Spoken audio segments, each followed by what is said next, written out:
తిరుమలలో మహాశాంతి హోమం ముగిసింది. దోష నివారణ ఆలయ యాగశాలలో శాంతి హోమం నిర్వహించారు ఆలయ అర్చకులు.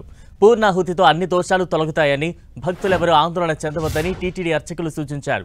శాంతి యాగం తర్వాత వాస్తు యాగం నిర్వహించారు. అనంతరం అద్దుపోటు విక్రయశాలలో వాస్తు శుద్ధి నిర్వహించారు. వాస్తు శుద్ధి తర్వాత శ్రీవారి ఆలయంలో శాంతి హోమం చేశారు. ఆ కార్యక్రమం ముగిసిన వెంటనే పూర్ణాహుతి నిర్వహించారు.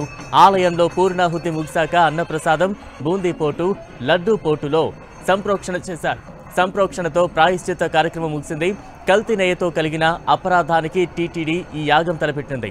శ్రీవారి ఆలయంలో జరిగే ఆర్జిత సేవలకు ఆటంకం కలగకుండా టీటీడీ శాంతి హోమం నిర్వహించింది. నెయ్యి వినియోగించిన ప్రాంతాల్లోనూ శాంతి హోమం నిర్వహించారు. పంచగవ్యాలతో ఆరాధన, సంప్రోక్షణ చేశారు. నెయ్యి వాడిన పాత్రలు మొత్తం పంచగవ్యాలతో సంప్రోక్షణ చేశారు. సంప్రోక్షణ ముగిసిన తర్వాత ఆలయ పండితులు మాట్లాడారు. పూర్ణాహుతి కార్యక్రమంలో అన్ని దోషాలు తొలగుతాయని చెప్పారు. స్వామివారికి మహా నైవేద్యం పూర్తి చేసి ప్రసాదాల తయారీ కేంద్రాల్లోనూ సంప్రోక్షణ చేశారు. భక్తులకు దోషం కలిగిందనే భావన కలగకుండా సంప్రోక్షణ చేశారు. తిరుమల పవిత్రోత్సవాలకు ముందే నెయ్యి మార్చేశామని టీటీడీ పేర్కొంది. రోహిణి నక్షత్రం శ్రీవారికి ముహూర్త బలం కావడంతో ఇవాళ ఉదయం 6 గంటల నుంచి 10 గంటల వరకు మహాశాంతి హోమాన్ని అర్చకులు నిర్వహించారు. ముందుగా మహాశాంతి యాగం, వాస్తు హోమం నిర్వహించారు. చివరగా పంచగవ్యాలతో సంప్రోక్షణ చేశారు.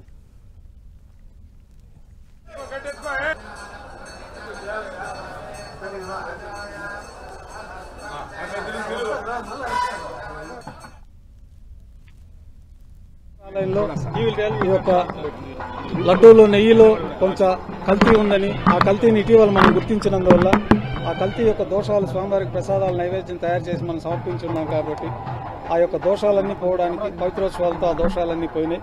అయినా ఇటీవల మనకు తెలిసింది కాబట్టి ఆ శ్రవణ దోషం పోవడానికి, ఊహాపోహలు ఏమైనా తెలిసి తెలియక ఇంకా ఏమైనా జరిగి ఉంటుందేమో అని అనుమానాలు నివృత్తి కావడానికి మనం ఈరోజు శాంతి హోమాన్ని వైభవంగా నిర్వహించడం జరిగింది. ఆగమ శాస్త్రాల ప్రకారం శాంతి హోమాలు, ఈ సంప్రోక్షణలు, వీటితోటి ఏమన్నా తెలిసి తెలియక జరిగిన దోషాలన్నీ కూడా పరిసమాప్తమవుతాయని మనకు ఆగమ శాస్త్రాలు చెప్తున్నాయి. కాబట్టి భక్తులందరూ కూడా లడ్డూ ప్రసాదం పైన ఎలాంటి అనుమానాలు వద్దు. పవిత్రోత్సవం దగ్గర ముందు నుంచి మనకి మంచి నెయ్యితోటి లడ్డూలన్నీ కల్తీ లేకుండా తయారు చేస్తున్నట్టు మనకు తెలుస్తున్నది. కాబట్టి భక్తులందరూ కూడా ఎలాంటి ఆందోళన చెందకుండా స్వామివారి దర్శనం చేసుకుని స్వామివారిని యథావిధిగా ప్రసాదం స్వీకరించి వారి యొక్క పరిపూర్ణ అనుగ్రహాన్ని పొందగోరుని కోరుకుంటూ ఈరోజు ఈ కార్యక్రమం తిరుమలలో సంప్రోక్షణ కార్యక్రమాలు పూర్తయ్యాయి. తాజా అప్డేట్స్ అందించేందుకు మా ప్రతినిధి శ్రీనివాస్ సిద్ధంగా ఉన్నారు. శ్రీనివాస్. బలరాం, తిరుమల శ్రీవారి ఆలయంలో మహాశాంతి యాగము ముగిసింది. ఉదయం 6 గంటల నుండి దాదాపుగా 4 గంటల పాటు ఈ శాంతి యాగం జరిగింది. శ్రీవారి ఆలయంలోని యాగశాలలో జరిగిన ఈ కార్యక్రమంలో టీటీడీ ఈవోతో సహా అందరూ వేద పండితులు, ఆగమ పండితులందరూ కూడా పాల్గొన్నారు. ఆలయంలో వేద ఏదైతే మనము ఋత్వికులు కూర్చుంటారో ఆ ప్రాంతంలోనే ఈ హోమ శాంతి అనేది జరిగింది. ఆ తర్వాత ద్రవ్యాలనంతా తీసుకొని మాడవీధుల్లోనూ, అదేవిధంగా ఆలయంలో శ్రీవారి పోటు, వగపడి ఈ ప్రాంతాల్లో అంతా కూడా ప్రోక్షణ చేశారు. పంచగవ్యాలను ప్రోక్షణ చేసి ఇటు లడ్డు కౌంటర్లు కావచ్చు, ఆలయం వెలుపల ఉన్న వరాహస్వామి ఆలయము, ఇవన్నీ కూడా ప్రోక్షణ చేయడం జరిగింది పంచగవ్యాలతో. ఆ తర్వాత ఇప్పుడే తిరిగి మొత్తానికి ఆలయానికి చేరుకున్నారు. ఇటు ఆలయ ప్రధాన అర్చకులు వేణుగోపాల్ దీక్షితులు, కృష్ణ శేషాచల దీక్షితులు, రామకృష్ణ దీక్షితులు, వీళ్ళందరూ కూడా ఈ హోమశాంతి యాగంలో పాల్గొన్నారు.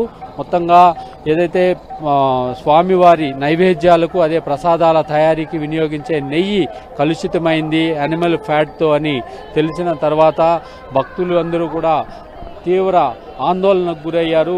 ఒకంత బాధతప్త హృదయంతో వీలిపోయారు. అటువంటి భక్తులకు ఉపశమనం కల్పించే విధంగా తిరుమలలో ఈరోజు ఉదయం యాగశాలలో, శ్రీవారి ఆలయంలోని యాగశాలలో హోమ శాంతి అంటే ఏదైతే తప్పిదం జరిగిందో దానికి ప్రాయశ్చిత్యంగా ఇక్కడ హోమ శాంతి అనే కార్యక్రమాన్ని చేశారు. అది దిగ్విజయంగా కాసేపటి క్రితమే పూర్తయింది. ఈ హోమ శాంతితో అన్ని దోషాలు తొలగిపోయాయని మనకి ఆలయ ప్రధాన అర్చకులే చెప్పారు. మొత్తంగా ఏదైతే శ్రీవారి ఆలయంలో దోషం జరిగిందో అటువంటి దోషాలన్నీ తొలగిపోయాయని కూడా ఆయన చెప్పడం జరిగింది. శ్రీనివాస్, అంటే ఇంకా రానున్న రోజుల్లో ఇంకేమైనా ప్రత్యేక పూజలు, కార్యక్రమాలు ఏమైనా చేపట్టే అవకాశం ఉందా? టీటీడీ అధికారులు ఏం చెప్తూ ఉన్నారు? అంటే ఈ హోమ శాంతి చాలని చెప్పారు. అంటే శ్రీవారి ఆలయంలో ఏదైనా తెలిసి తెలియకో జరిగే తప్పుల ప్రాయశ్చిత్యంగా ఇటువంటి హోమ శాంతులు కానీ తర్వాత మనకి గత నెలలో జరిగిన పవిత్రోత్సవాలు కానీ ఇవన్నీ నిర్వహించుకోవడం జరుగుతుంది. పవిత్రోత్సవాలు 3 రోజుల పాటు అత్యంత వేడుకగా జరిగాయి. ఏదో సంవత్సరంలో మనకి శ్రీవారి ఆలయంలో తెలుసో తెలియకుండా జరిగే తప్పొప్పులన్నీ కూడా వాటి ద్వారా ప్రాయశ్చిత్తం చేసుకోవచ్చు. అనుకోకుండా ఈ ఘటన జరగడంతో ఈరోజు హోమ శాంతిని కూడా పూర్తి చేశాము. ఈ హోమ శాంతితో అన్నీ కూడా ప్రాయశ్చిత్యం జరిగినట్లేనని వేణుగోపాల దీక్షితులైతే చెప్పడం జరిగింది. బలరాం.